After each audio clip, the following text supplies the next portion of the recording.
শুকনা মরিচ দেওয়া হচ্ছে। কাঁচামরিচ দিব পরে।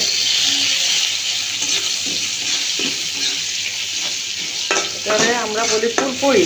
খুদের চাল আছে না, ওই আমার ভাইয়া একটা দিচ্ছে আমাদের গ্রাম থেকে।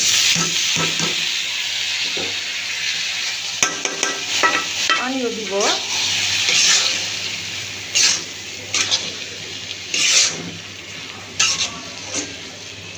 পোলার মতো রান্না করে, কিন্তু এটা খুদের ভাত করে।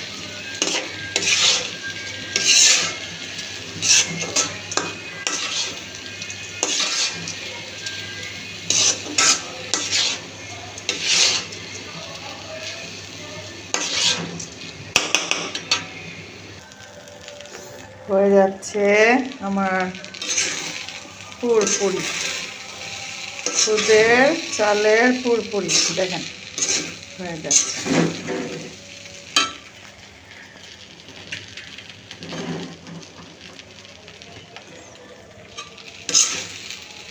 গ্রাম থেকে সেগুলি খায়।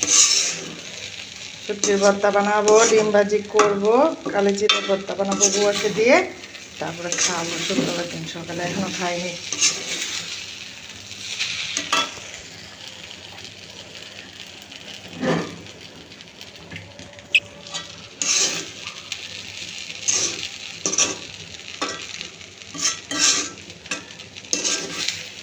যেভাবে এরকম এরকম করে দিবেন, হ্যাঁ, তাহলে না সুন্দর হয়। আমার আপা বলছে যে এরকম এরকম করে দিলে না পোলাও, তারপরে খিচুড়ি, তারপরে খুদের ভাত সবই খুব সুন্দর হয়। এরকম করে ডেকে দেবেন। সবাই ভালো থাকবেন। সবাইকে জুম্মার দিনে দোয়া করার জন্য, নামাজ পড়ার জন্য অনুরোধ জানাচ্ছি। আল্লাহ হাফেজ।